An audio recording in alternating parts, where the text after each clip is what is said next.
സമർപ്പിച്ചു, അള്ളാഹ്ക്ക് വേണ്ടി രക്തസാക്ഷിയായി. അങ്ങനെയുള്ളയാളെ ഹിസാബ് ചെയ്യാൻ വേണ്ടി റബ്ബ് സുബ്ഹാനഹു വ തആല വിളിക്കുകയാണ്. അവനെ വിളിച്ചു, അങ്ങനെ അവൻ കൊണ്ടുവരപ്പെട്ടു. അള്ളാഹു അവനെ പരിചയപ്പെടുത്തി, അവനക്ക് ചെയ്ത നിഅമത്തുകളെല്ലാം അവനെ ഓർമ്മിപ്പിച്ചു. ആ നിഅമത്തുകളൊക്കെ പറഞ്ഞപ്പോൾ നിനക്ക് ഇന്നാലിന്ന നിഅമത്തുകളൊക്കെ ഞാൻ തന്നിട്ടില്ലേ? അത് സമ്മതിച്ചു, അറിഞ്ഞു, അല്ല മനസ്സിലാക്കി. ശരിയാണ്. അള്ളാഹ് ചോദിക്കുന്നു, ഫമാ അമിൽത ഫീഹാ, ഈ നിഅമത്തുകളൊക്കെ ഞാൻ ചെയ്തിട്ട് നീ എന്താണോ ചെയ്തത്? നീ എന്ത് അമലാ ചെയ്തത്? അദ്ദേഹം പറയും, പടച്ചവനെ, നിനക്ക് വേണ്ടി യുദ്ധം ചെയ്തവനാണ് ഞാൻ. 1000 അടുത്ത് ശത്രുവിന്റെ മുമ്പിലേക്ക് പടവെട്ടാനിറങ്ങിയവനാണ് ഞാൻ. അങ്ങനെ ഞാൻ ഷഹീദായിട്ടുണ്ട്, ഞാൻ രക്തസാക്ഷിയായിട്ടുണ്ട്. അന്ന് പറയും, കദബ്ത, നീ കളവ് പറഞ്ഞടാ, നീ കള്ളമാണ് പറഞ്ഞത്. നീ അല്ലാഹ്ക്ക് വേണ്ടി ഷഹീദായി എന്ന് പറയുന്നുണ്ടല്ലോ, കള്ളമാണ് നീ പറഞ്ഞത്. നീ യുദ്ധം ചെയ്തത് ലിയുഖാല ജരീ, ധീരൻ, ധൈര്യവാൻ എന്ന് പറയാൻ വേണ്ടിയല്ലേ നീ യുദ്ധം ചെയ്തത്? 1000 അടുത്ത് ശത്രുവിന്റെ മുമ്പിലേക്ക് നീ ഓടിപ്പോകുമ്പോൾ എന്താ നീ ആഗ്രഹിച്ചത്? ആളുകൾക്ക് പറയണം, ധീരനാട്ടോ, ഭയങ്കര ധൈര്യ, ഭയങ്കര യുദ്ധപാഠമാണ് എന്ന് പറയാൻ വേണ്ടിയല്ലേ? അത് പറയപ്പെട്ടിട്ടുണ്ട്. അതുകൊണ്ട് എനിക്ക് നിന്നെ സ്വീകരിക്കാൻ കഴിയില്ല. അള്ളാഹു അവനെ പിടിച്ചു കൊണ്ടുപോയി നരകത്തിലിടാൻ മലക്കുകളോട് പറയുമെന്ന് മുഹമ്മദ് റസൂലുള്ളാഹ്. ഹത്താ ഉൽഖിയ ഫിന്നാർ, നരകത്തിലിടും. ഷഹീദായ ആളാണ്. വേറൊരാളെ വിളിക്കും, പരിശുദ്ധമായ ദീനി വിജ്ഞാനം പഠിച്ചിരിക്കുന്നയാളാണ്. വഅല്ലമഹു, അത് പഠിപ്പിക്കുകയും ചെയ്ത ആളാണ്. വഖറഅൽ ഖുർആൻ, ഖുർആൻ ഓതുന്ന ആളാണ്. അയാളെ കൊണ്ടുവരും. അയാൾക്ക് റബ്ബ് തആല കൊടുത്തിരിക്കുന്ന നിഅമത്തുകളെല്ലാം അല്ലാഹ് ഇങ്ങനെ പറഞ്ഞു കൊടുക്കും. ഫഅറഫഹാ, അവരെല്ലാം സമ്മതിക്കും, പഠിച്ചോനെ ശരിയാണ്, ഈ നിഅമത്തുകളൊക്കെ എനിക്ക് നീ തന്നതാണ്. അല്ലാഹ് ചോദിക്കും, ഫമാ അമിൽത ഫീഹാ, എന്ത് ചെയ്തു? നിനക്ക് ഇത്തരം അറിവുണ്ടായിട്ട്, വിജ്ഞാനമുണ്ടായിട്ട്, വലിയ പണ്ഡിതനായിരുന്നല്ലോ നീ, എന്താണ് നീ അമൽ ചെയ്തത്? അവൻ പറയും, പടച്ചോനെ, തഅല്ലംതുൽ ഇൽമ വഅല്ലംതുഹു, ഞാൻ ഇൽമ പഠിച്ചു, അത് പഠിപ്പിക്കുകയും ചെയ്തിട്ടുണ്ട്. ഞാൻ പഠിച്ചു, പഠിപ്പിച്ചിട്ടുണ്ട്. ഞാൻ ഖുർആൻ ഓതിയിട്ടുണ്ട്. അല്ലാഹുവേ, നിനക്ക് വേണ്ടി ഖുർആൻ ഓതിയിട്ടുണ്ട് എന്ന് പറയുമ്പോൾ അല്ലാഹ് പറയും, കദബ്ത, നീ കള്ളമാടാ പറഞ്ഞത്, നീ നുണയാണ് പറഞ്ഞത്. എന്തേ?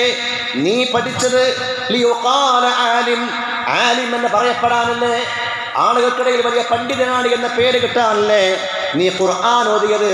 വലിയ ഖാരി ആണ്, ഖുർആൻ ഓതുന്ന ആളാണെന്ന് പറയപ്പെടാൻ വേണ്ടിയല്ലേ? അത് പറയപ്പെട്ടിട്ടുണ്ട്.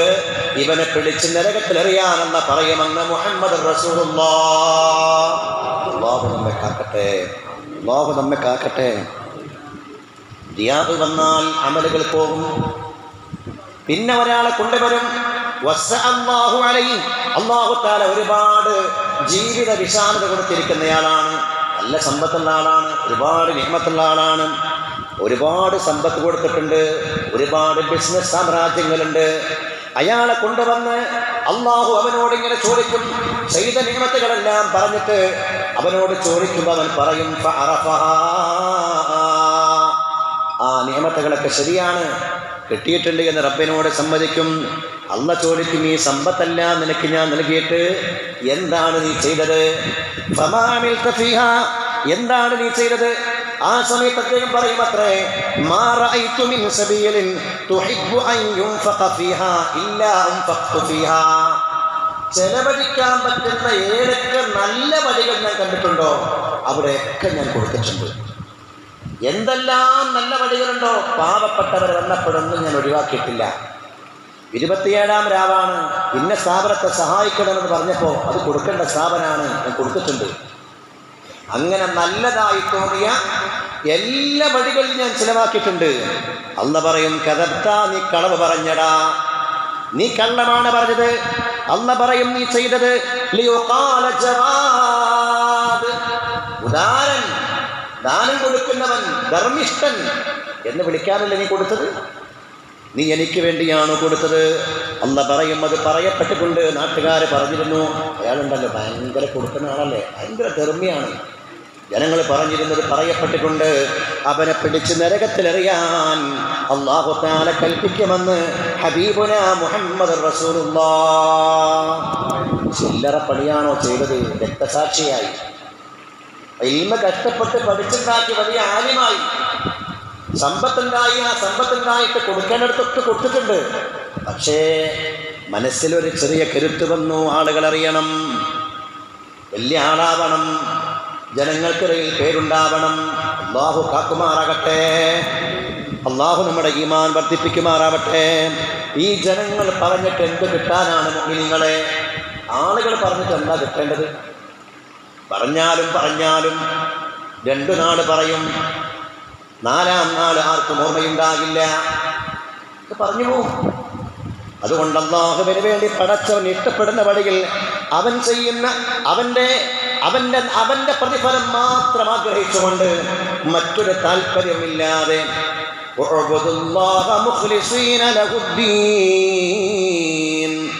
وما أمروا إلا ليعبدوا الله مخلصين له الدين حنفاء ويقيموا الصلاة ويؤتوا الزكاة وذلك دين القيمة. അല്ലാഹുവിന് വേണ്ടി ഇഖ്ലാസോടെ ചെയ്യുക. പടച്ചവൻ എന്നല്ലാതെ ഒരു ആളും ഒരു ഉദ്ദേശവും നമ്മുടെ അമലുകൾ കടന്നുകൂടാൻ പാടില്ല. അങ്ങനെ വന്നാൽ റിയാ വന്നാൽ ആ അമല് നിഷ്ഫലമാകുമെന്ന് പരിശുദ്ധ ഖുർആൻ പഠിപ്പിക്കുകയാണ്. അതുകൊണ്ട് ഞാൻ വലിയ ആരാധനകളൊക്കെ ചെയ്യുന്നയാളാണ്, ഞാൻ ഉഷാറാണ് എന്ന് ഒരാൾക്ക് തോന്നിക്കഴിഞ്ഞാൽ ആ നന്മകളൊക്കെ വെറുതെയാകും.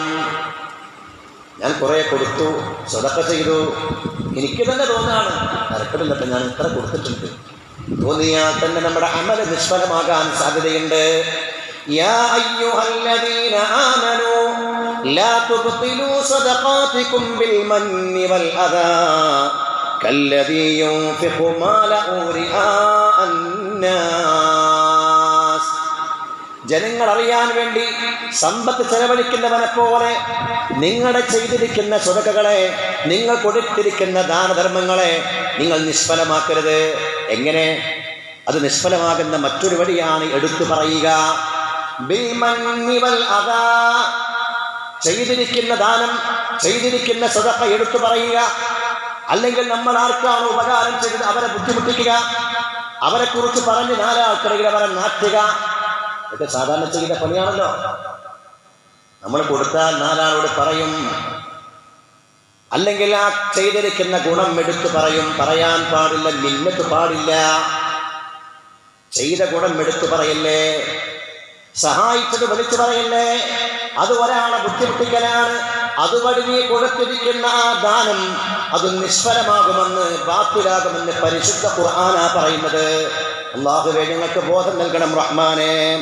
അതുകൊണ്ട് മുഅ്മിനീങ്ങളെ, റിയാവും അതുപോലെ ആളുകളെ ബുദ്ധിമുട്ടിക്കുന്ന രീതിയിൽ, ആളുകളെ പ്രയാസപ്പെടുത്തുന്ന വിധത്തിൽ നാം ചെയ്തിരിക്കുന്ന നന്മകളെ, സുഹൃത്തുക്കളെ എടുത്തു പറഞ്ഞാൽ നിഷ്ഫലമാക്കും. മഹാനായ സയ്യിദുദ്ദീൻ മഖ്ദൂം റഹിമഹുല്ലാഹ് പറയുകയാണ്, വഹ്ദർ റിയാഅൻ മുഹ്ബിതൻ ലിഇബാദതി വൻദുർ ഇലാ നദറിൽ അലീമി ഫതക്മുലാ. നിന്റെ അമലുകളെല്ലാം നിഷ്ഫലമാക്കുന്ന റിയാ നീ പേടിക്കണം. എല്ലാ അമലിനെയും നിഷ്ഫലമാക്കുന്ന കാര്യമാണ് റിയാ. അത് വരുന്ന വിഷയം നീ പേടിക്കണം. നീ നോക്കേണ്ടത് അലീമായ, എല്ലാം അറിയുന്ന റബ്ബിന്റെ നോട്ടം എനിക്ക് കിട്ടുന്നുണ്ടോ എന്നാണ്. അതാണെങ്കിൽ ഫതക്മുല, നിന്റെ അമൽ കാമിലാകും. അള്ളാഹു കാമിലാക്കി തരട്ടെ. പടച്ചോന് വേണ്ടി ചെയ്യുന്ന, അള്ളാഹുവിന്റെ പ്രതിഫലത്തിന് വേണ്ടി ചെയ്യുന്ന, അതുമാത്രം ആഗ്രഹിച്ചുകൊണ്ട് അമൽ ചെയ്യുന്ന ആളുകളിൽ അള്ളാഹു നമ്മെ എല്ലാവരെയും ഉൾപ്പെടുത്തുമാറാകട്ടെ. അതുകൊണ്ട് ഇഖ്ലാസോടെ കൂടെയായിരിക്കണം. ഇഖ്ലാസ് എന്ന വാക്കിന്റെ അർത്ഥം തന്നെ നിഷ്കളങ്കത, നിഷ്കളങ്കമായ സേവനം, കളങ്കമില്ലാത്ത, കറയില്ലാത്ത സേവനം. ഏതാണ് ഈ കറ? അള്ളാഹു അല്ലാത്ത എന്തെങ്കിലും ഒരു ലക്ഷ്യം ഒന്ന് കൂടിയാൽ അത് കറയായി. അത് നിഷ്കളങ്കതക്കെതിരായി ഇഖ്ലാസോടെ നമ്മൾ ചെയ്യണം. അല്ലാഹു സുബ്ഹാനഹു വ തആല അതാണ് നമ്മളോട് പറഞ്ഞിരിക്കുന്ന കാര്യം. റബ്ബിന് വേണ്ടി പൂർണ്ണമായി വണങ്ങുക, റബ്ബിന് വേണ്ടി അനുസരിച്ചുകൊണ്ട് ചെയ്യുക. നബി സല്ലല്ലാഹു അലൈഹി വസല്ലം പരിശുദ്ധമായ നോമ്പിനെ കുറിച്ച് പറയുന്നുണ്ട്. മൻ സാമ റമളാന ഈമാനൻ വഹ്തിസാബൻ ഗുഫിറ ലഹു മാ തഖദ്ദമ മിൻ ദംബിഹി സയ്യിദുനാ റസൂലുള്ളാഹ്. മൻ സാമ റമളാൻ, റമളാനിൽ ആരെങ്കിലും നോമ്പ് നോറ്റു, ഈമാനൻ വഹ്തിസാബ, ഈമാനോടെ നോമ്പ് നോറ്റു, അള്ളാഹു എന്നോട് പറഞ്ഞ കാര്യമല്ലേ, അതുകൊണ്ട് പടച്ചവനിൽ വിശ്വാസമർപ്പിച്ച് വഹ്തിസാബ, പടച്ചവനെടുത്ത് കൂലി കിട്ടണമെന്ന് ആഗ്രഹിച്ചുകൊണ്ട് ചെയ്തു നോമ്പ് നോറ്റാൽ കഴിഞ്ഞു പോയിരിക്കുന്ന ചെറുപാപങ്ങളെല്ലാം റബ്ബിന്റെ പ്രതിഫലം ആഗ്രഹിച്ചുകൊണ്ട് ചെയ്താൽ അതുവഴി എല്ലാ ചെറിയ ദോഷങ്ങളും പൊറുക്കപ്പെടും എന്ന് മുഹമ്മദ് നബി സല്ലല്ലാഹു അലൈഹി വസല്ലം. ഈമാനൻ വഹ്തിസാബാ, അള്ളാഹുവിൽ വിശ്വസിച്ച് ഞാൻ പടച്ചോന് വേണ്ടി ജീവിക്കേണ്ടതാണ്, പടച്ചോനാണ് എന്നോട് നോമ്പ് നോക്കാൻ പറഞ്ഞിരിക്കുന്നത്, അതുകൊണ്ട് ഞാൻ നോമ്പ് നോക്കുകയാണ് എന്ന് വിചാരിച്ചാൽ നോമ്പ് നോട്ട് കഴിഞ്ഞാൽ എനിക്ക് റയ്യാൻ കവാടം അല്ലാഹു തരുമെന്ന് പറഞ്ഞിട്ടുണ്ട്. ആ സ്വർഗ കവാടത്തിൽ നിനക്ക് സ്വർഗത്തിലേക്ക് പോകണം എന്നൊക്കെ ആഗ്രഹിച്ചുകൊണ്ട് ആരെങ്കിലും ചെയ്താൽ അവൻ ചെയ്തിരിക്കുന്ന മുൻപാപങ്ങളെല്ലാം ചെറുപാപങ്ങളെല്ലാം അള്ളാഹു പൊറുക്കുമെന്ന് ഹബീബുനാ റസൂലുള്ളാഹി സല്ലല്ലാഹു. അതില്ലെങ്കിലോ നോമ്പ് കൊണ്ട് കാര്യം ഉണ്ടാവില്ല, ഖിയാമ കൊണ്ട് കാര്യമുണ്ടാകില്ല, ചെയ്യുന്ന നന്മകളെ കൊണ്ട് കാര്യമുണ്ടാകില്ല. അതുകൊണ്ട് നോമ്പ് മാത്രമല്ല, ഏതു സൽക്കർമ്മങ്ങളും ഏതു നല്ല പ്രവർത്തനങ്ങളും അതിന് പ്രതിഫലം വേണോ ഇഖ്ലാസോടെ ചെയ്യണം. നാം ചെയ്ത നന്മകളിൽ റിയാഅ് പോലത്തെ ദുഷിച്ച വിചാരങ്ങൾ, ദുഷിച്ച ആഗ്രഹങ്ങൾ കടന്നുകൂടിയെങ്കിൽ കണക്കെടുപ്പിന്റെ നാളിൽ പ്രിയപ്പെട്ടവരെ നന്മയുടെ തുലാസ് പൊങ്ങി തന്നെ നിൽക്കും, അവിടെ തിന്മയുടെ തുലാസായിരിക്കും കനം തൂങ്ങി നിൽക്കുക. അള്ളാഹു കാത്തുരക്ഷിക്കുമാറാവട്ടെ, അള്ളാഹു കാത്തുരക്ഷിക്കുമാറാവട്ടെ. അതുകൊണ്ട് ആളുകളെ കാണിക്കാൻ വേണ്ടി നിസ്കരിക്കുന്നവർക്കാണ് നരകം. വൈൽ എന്ന ചെരു എന്ന് പരിശുദ്ധ ഖുർആൻ പറഞ്ഞല്ലോ. ഫവൈലുൽ ലിൽ മുസല്ലീൻ അല്ലദീന ഹും അൻ സ്വലാത്തിഹിം സാഹൂൻ അല്ലദീന ഹും യുറാഊൻ. നിസ്കരിക്കുന്നവർക്ക് നരകം എന്നാണ് പറഞ്ഞത്. റിയാഇന് വേണ്ടി ആളുകളെ കാണിക്കാൻ വേണ്ടി നിസ്കരിക്കുന്നവർ. അതുകൊണ്ട് നമ്മൾ ചെയ്തിരിക്കുന്ന നന്മകൾ ഇങ്ങനെ എന്തെങ്കിലും പാകപ്പിഴവുകൾ വന്നാൽ, എന്തെങ്കിലും ഒരു അബദ്ധം വന്നാൽ അള്ളാഹു ആ നന്മയെ തിന്മയുടെ കെട്ടിലേക്ക് മാറ്റാൻ സാധ്യതയുണ്ട്. അതുകൊണ്ട് നാം ചെയ്തിരിക്കുന്ന നന്മകൾ ഏത് എട്ടിലാണ്, ഏത് പുസ്തകത്തിലാണ് പടച്ചവൻ രേഖപ്പെടുത്തിയതെന്ന് പറയാൻ കഴിയില്ലല്ലോ. അള്ളാഹുവേ, നീ ഹസനാത്തുകളിലായി സ്വീകരിക്കണം അല്ലാഹ്, നീ നന്മകളിലായി ഞങ്ങളെ സ്വീകരിക്കണം റഹ്മാനെ. അള്ളാഹുവേ, അത് തിന്മകളിൽ രേഖപ്പെടുത്തിയാൽ അല്ലെങ്കിൽ നന്മകളെ സ്വീകരിക്കാതിരുന്നാൽ അത് പിന്നെ ഞങ്ങൾ നരകത്തിലേക്ക് പോകാൻ കാരണമാകുമല്ലോ. നീ കാത്തു രക്ഷിക്കണം അല്ലാഹ്. നമ്മുടെ കണ്ണ്, നമ്മുടെ കാത്, നമ്മുടെ ഖൽബ്, നാവ്, ഇതുകൊണ്ടെല്ലാം ചെയ്തു പോയ കുറ്റങ്ങൾ തിന്മയുടെ ഏട്ടിൽ, തിന്മയുടെ പുസ്തകത്തിൽ എഴുതപ്പെട്ടിട്ടുണ്ടാകും. നാളെ മഹ്ശറയിൽ നന്മ തിന്മകളുടെ കണക്കുകൾ അല്ലാഹു തആല എടുത്താൽ ഏതായിരിക്കും കൂടുതൽ, ഏതായിരിക്കും അധികം ഉണ്ടാവുക നമുക്ക് പറയാൻ കഴിയില്ല. എന്നാൽ അല്ലാഹു സുബ്ഹാനഹു വ തആല നമ്മുടെ കുറ്റപത്രം മഹ്ശറയിൽ അള്ളാഹിന്റെ കോടതിയിൽ എത്തും മുമ്പ് ഇവിടെ വെച്ച് തന്നെ നാം ചെയ്തിരിക്കുന്ന എല്ലാ തെറ്റുകളും കുറ്റങ്ങളും പൊറുപ്പിക്കാൻ ഒരു വഴിയുണ്ട്. ആ വഴിയാണ് പ്രിയമുള്ളവരെ തൗബ. അല്ലാഹു തൗഫീഖ് ചെയ്യട്ടെ, അല്ലാഹു തൗഫീഖ് ചെയ്യട്ടെ. അല്ലേ, സ്വർഗത്തിൻ്റെ കവാടം അത് അടക്കപ്പെടുന്ന സമയമുണ്ട്.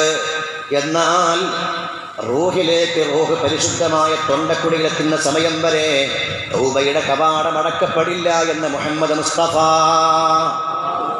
ഈ തിന്മകളൊക്കെ മായ്ച്ചു കളഞ്ഞ് ഇവിടെന്ന് തന്നെ ശുദ്ധമായി പോകാൻ ഒരു വഴിയുണ്ട്. തിന്മകളെ മായ്ച്ചു കളഞ്ഞ് ചിലപ്പോൾ അല്ലാഹു തആല സ്വീകരിച്ചാൽ അവിടെ തിന്മയുടെ സ്ഥാനത്ത് നാം ചെയ്യുക പോലും ചെയ്യാത്ത ഹസനാത്തുകളെ രേഖപ്പെടുത്തി പടച്ചവൻ രക്ഷപ്പെടുത്തും. എപ്പോ? തൗബ ചെയ്താൽ. തൗബയാണ് ഇതിനുള്ള വഴി. തൗബയുടെ സമയമാണ് റമളാൻ കഴിയാൻ പോവാ. പടച്ച റബ്ബിനോട് ചെയ്തിരിക്കുന്ന പാപങ്ങൾ നമ്മൾ ഏറ്റു പറയണം. ഞാൻ എന്ത് ചെയ്തിട്ടുണ്ട് എന്ന് എനിക്കറിയാലോ. നമ്മളൊക്കെ ഓരോരുത്തരും എന്ത് ചെയ്തു, എങ്ങനെയൊക്കെയാണ് കഴിഞ്ഞ കാല ജീവിതം, നാട്ടുകാരും കുടുംബക്കാരും അറിയില്ലെങ്കിൽ നമുക്കറിയാലോ. ആ ജീവിതം ഇങ്ങനെ എണ്ണിപ്പറഞ്ഞ് റബ്ബിനോട് തൗബ ചെയ്യണം. അബദ്ധങ്ങൾ വന്നു പോയിട്ടുണ്ട് റബ്ബേ, എനിക്ക് മാപ്പ് വേണമല്ലാ എന്ന് റബ്ബിനോട് ആത്മാർത്ഥമായി പറയാൻ തയ്യാറായാൽ അതാണല്ലോ തൗബ. അള്ളാഹു നമ്മെ സ്വീകരിക്കാൻ തയ്യാറാണ്. അള്ളാഹു നമ്മെ സ്വീകരിക്കുമാറാവട്ടെ.